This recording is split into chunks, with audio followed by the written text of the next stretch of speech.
wong kuwi durung karuan luwih apik saka sing dielek-elek. Itulah kalau istilahnya Jawa tepo slira dinggoni kan begitu. Loh, kalau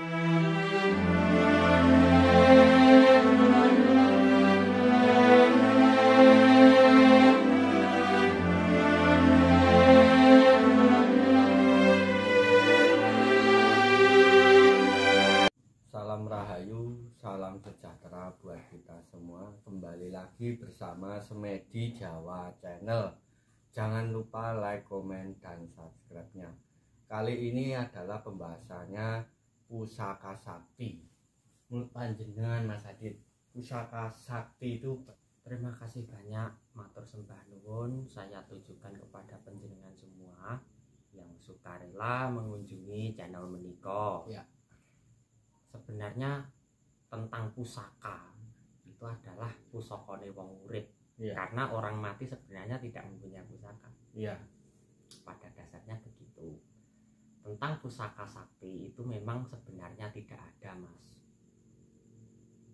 Pusaka sakti itu sebenarnya tidak ada. Adapun yang mengatakan dalam sebuah cerita bahwa pusaka tersebut sakti, itu Ya. sebenarnya yang sakti bukan pusakanya, namun yang membawa. Jadi kalau dalam istilahnya Jawa, sak jeget-jegeke wong, sak jeget-jegeke manungsa sakti limpat, jan limpat ora umum. Kuwi nadyan mung nggawa cuthik enjet wae mesti bakal dadi ampuh kagilo-gilo. Iya. Tuh. Lah lalu kalau dalam di kehidupan di masa sekarang, di masa modern ini, Iya. mengapa kok sebagian orang yang masih cinta dalam kearifan lokal tentang pusaka budaya itu memang untuk dikoleksi?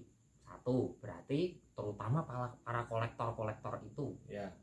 para kolektor, entah itu kolektor keris atau itu kolektor akik dan lain sebagainya, yaitu memang sebagai wujud rasa cintanya seorang kolektor itu untuk mengkoleksi semua jenis pusaka itu tadi, dan itu semuanya tidak bisa dikatakan itu sakti, bukan, namun yang sakti harganya.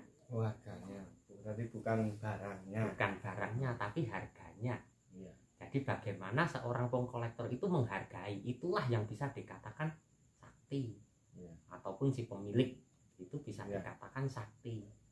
Kalau kesaktian pusaka di masa sekarang itu satu, pusaka itu dapat dijual. Ya kalau memang wujud benda nilai seninya tinggi, pasti akan terjual nilai yang tinggi pula.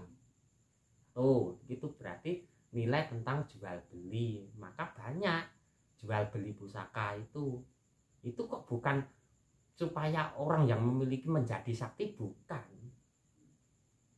Namun bagaimana dia menghargai itu peninggalan leluhur, cuma gitu. Nah, yang kedua, tahu tentang setelah mempunyai pusaka tersebut itu akan menyugesti sang pemilik. Setelah mempunyai pusaka tersebut akan mengsugesti seorang pemilik. Misalkan pusaka Kyai Kebulajer itu wujudnya keris, itu Ya. lazim dipakai para petani di era dulu. Dengan ajabnya itu untuk menyingkirkan hama-hama padi, dengan cara pusaka tersebut ditancapkan ke ladang sawahnya, Ya. lalu ditunggu sehari semalam di situ. Iya. Itu untuk berikhtiar supaya panennya subur. Iya. Itu kan coba sugestinya si pemilik. Iya. Sama halnya duwe keris kalau munyeng ataupun keris jangkung, Iya. itu pun sendiri akan si pemilik mempunyai sugesti. Kelak kalau aku mempunyai pusaka yang tipe ini, pasti akan usahaku akan sukses. Iya. Nah sebenarnya yang mempunyai sugesti tersebut kan yang si pemilik, bukan pengaruh pusakanya. Kalau pusakanya itu hanya sebuah lantaran saja. Iya. Itu ya juga bisa dikatakan pusakane wong urip sing paling ampuh sak dunya. Iya. Itu begitu. Berarti ampuh dan tidaknya itu tergantung yang memiliki. Iya. Kalau yang dimaksud di dalamnya terkandung kodam kayak gitu gimana itu? Dalam bahasa leluhur istilah Jawa dulu nggak ada mas, paham kodam nggak ada. Arti kata kodam itu adalah wujud kearifan lokal dari salah satu agama yang mengenal tentang kata kodam. Untuk kodam sendiri itu maksudnya bagaimana? Kalau sebenarnya semua benda itu energi, tidak harus pusaka. Semua benda itu berenergi, tidak harus pusaka. Karena dari yang si pembuat suatu benda itu tadi, itu sudah mengandung energi dari jerih payahnya yang membuat. Ya. Seperti meja kursi pun ini berenergi. Ya. Nyatanya bisa diduduki, Ya. nyatanya bisa ditaruhi apa-apa.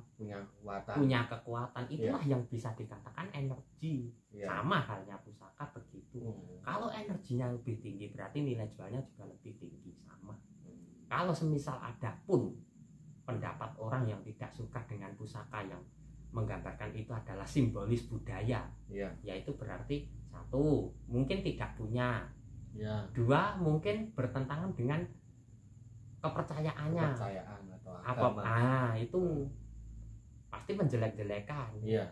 Kalaupun ada yang mengatakan bahwa pusaka, katanya pusaka sakti, pusakamu katanya sakti, ada yang mengatakan begitu kan. Iya. Namun itulah cuma hanya untuk menjelek-jelekan si orang lain. Iya. Karena apa? Kalau misalkan gini mas, ya kalau istilahnya Jawa, bola bali nek wong ora ngerti. Bola bali nek wong ora ngerti karep didunungke iki bingung. Iya. Nek wong ora ngerti iki gampangane ngene. Gampangane, lah kok kaya ngono mung pesi karo diadai kayu regane kok ngantek juta-jutaan. Iya. Lah kalau sama halnya itu kan cuma bisa dikatakan hobi mas. Hobi. Lah misalkan ada pun orang lain yang mampu membelinya, orang itu juga tidak mengurangi bondone wong kuwi kan. Iya. Ora bakal ngogreh-ogreh kok Iya. ngomong bae kan gitu. Iya. Itu tentang pusaka sakti sebenarnya begitu. Jadi ampuh dan tidaknya itu tergantung bagi yang si pemilik. Bukan barangnya. Kalau barangnya buat benda mati ya mau bisa apa. Seperti kendaraan, motor, mobil itu bisanya hidup karena ada yang menghidupkan. Tanpa ada yang menghidupkan seorang manusia yang mengendalikannya, itu ya juga tidak bisa hidup, dia hanya menjadi benda mati.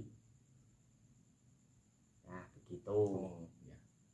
Kalau ini kan ada yang bilang, wah wedi pusaka marai musyrik, marai syirik.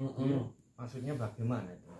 Seperti yang saya sampaikan itu tadi, mungkin satu, adanya kata syirik itu pasti tanda tak mampu. Ada yang mengatakan syirik tanda tak mampu. Berhubung orang yang menjelekkan orang lain, karena yang menjelekkan itu belum tentu yang lebih baik daripada yang dijelekan. Jadi wong elek-elek wong kuwi durung karuan luwih apik saka sing dielek-elek. Itulah kalau istilahnya Jawa, tepos liro dinggoni kan begitu. Loh, kalau itu pengkolektor, masa orang rakyat jelata mempunyai pusaka? Loh, apa pusaka itu hanya untuk orang yang kaya raya saja? Kan begitu.